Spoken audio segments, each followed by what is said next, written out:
watching Morning Thailand with Golf and Kun Phai. Definitely, Kun Golf. Over the weekend, it seems pretty weird that the weather has turned nice unexpectedly. No rain in Bangkok. No rain in Bangkok, but not down south. Down south are not seeing good and sunny days at all. Now there has been several reports already about the situation down south in the southern region, where a lot of provinces has seen quite a bad flood, as well as it's almost cyclone, one of those summer cyclone. It's the monsoon season, right? Exactly, and the thing is, raining in Thailand is just really different from anywhere else.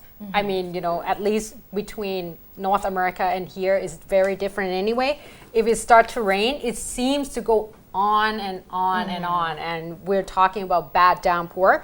Now I have a report from Phang Nga province, the Kuapa district. They said that there has been a report of a gigantic tree about 100 years old that has been, knocked down by the cyclone.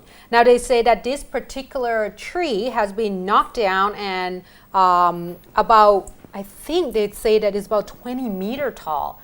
Now, this is, of course, if you're going to snorkelings and such, Kun Tulip mentioned to you already that it's probably not the best time because of the whole monsoon season thing.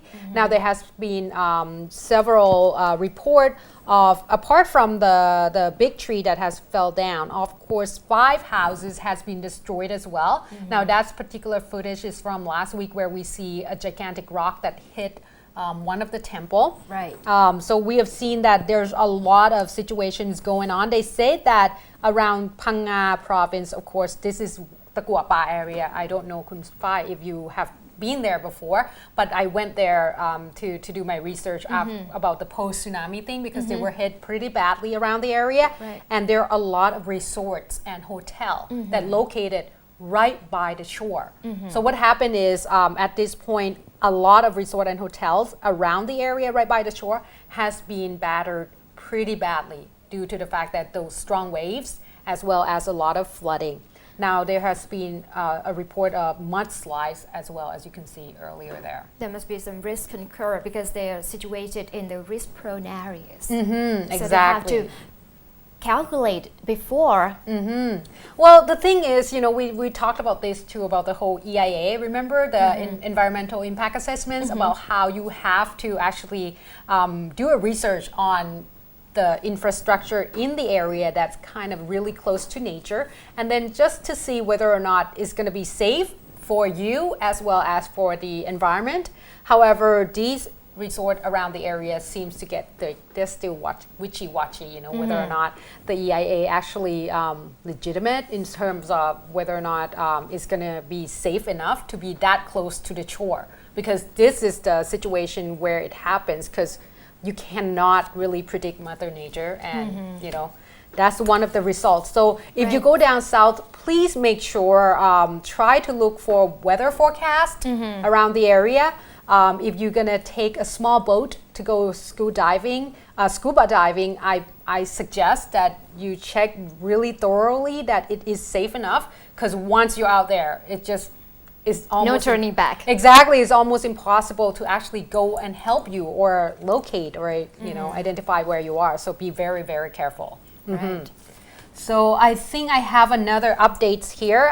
This is a little bit closer, not that close, but still, if you take a look at I believe in Khao Sot newspaper, they are showing you a picture of a wooden bridge that has been cut off, collapsed, and there's a lot of these vegetations that growing in I water. thought it's because of the downpour, no? No, well, the downpour that has pushed all these vegetations really close to the bridge, and of course it's a wooden bridge. It's actually, this particular bridge is one of those temporary bridge that they were built. There you go, there's a picture there. There's a lot of the vegetations that actually creating problem around the area.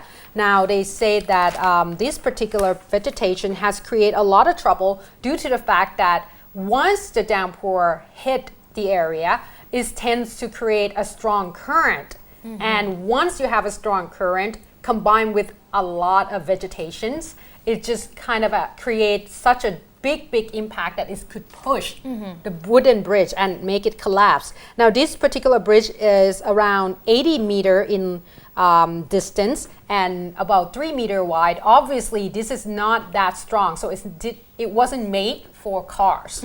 Only people traveling on the bridge or the motorcycle. They say that luckily no one was actually injured at the time due to the fact that no one was actually using it at the time. However, there's another bridge not far from there, about kilometers from there. The authority decided to close down that particular bridge, and this is in Prachinburi province, of course, and they say that they have seen 3 to 4 days of rain already before this particular incident took place. So at this point, like I said, be very careful because anything could happen. I mean, you don't think that just vegetations and current would create such a big impact, but it does, and it did. But luckily, no one was injured. Right. Okay. Back in the capital, we got more developments into the probe into luxurious cars, more luxurious cars. Right. Recently, the Director General of the Department of Special Investigation, Kun Tharit Phengdit, has come out to give some comments regarding the 6 luxury cars that caught fire during transportation down south several weeks ago. Last week, I guess, that sparked more investigation into the tax-dodging vehicles. Kun Tharit said the fire had actually damaged some of the cars' identification numbers, which have slowed down the identification process of the owners of the 6 cars. However, they already know the identity of the owners and they will call them for further investigation. They do, huh? And meanwhile, we've got some comments from former Senator Kun Reung Krai Leekit-Wathana, who will today go to the DSI office to file a petition asking them to inspect a Rolls-Royce car. Really? And you know who is the owner? The Deputy Prime Minister, Chalerm Yubamrung. Goodness Recently, me. we saw him driving the pink Mercedes very often to the government house for the weekly But this ride, look at meeting. that. Look at the registration plate. To get that number is quite expensive too, Definitely. 4444. Right, Kun Chalerm actually drove this car to the government house for the cabinet meeting last week, I suppose, instead of the pink Mercedes that have been on the news very often. So Kun Reung Krai wants the DSI to inspect to verify whether Kun Chalerm's car, this one, the Rolls-Royce, was legally imported, because there was some reports going on about the tax-dodging car, the luxurious car that have been imported without paying the properly taxes.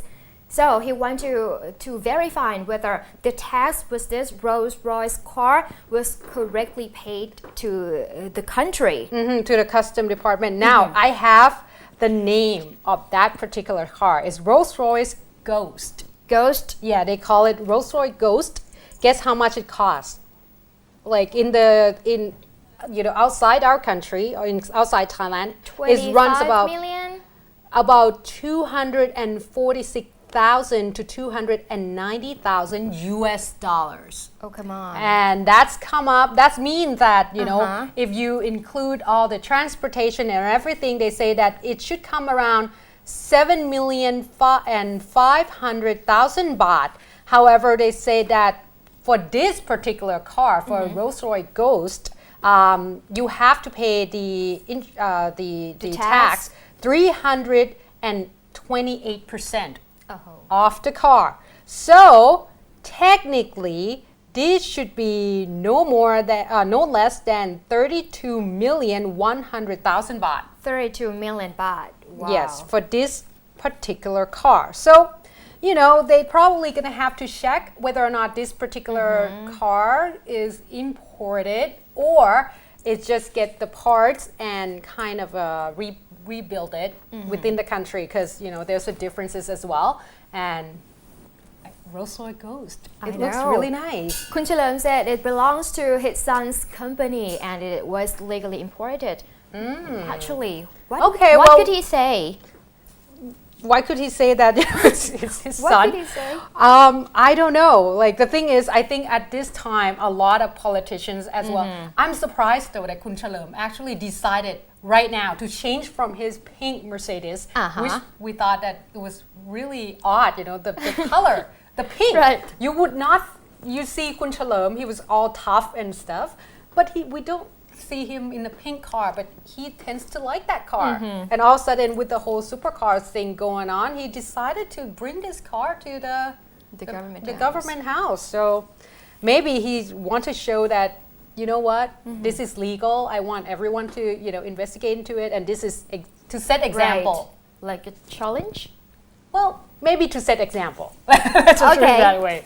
If the Rolls Royce is not interesting enough, I've got a private jet, and this time not belonging to ordinary people like us, not like us.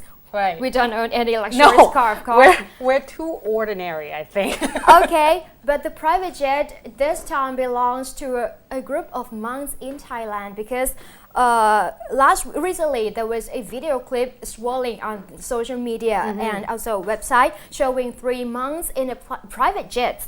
Yeah, I think I've seen a picture of them on newspapers, almost every newspapers this morning, front pages, looking pretty stylish, wearing a Ray-Ban, I believe. Exactly. They've got glasses, brand name glasses, right, and shades. even brand name bags, Louis Vuitton bag, you know.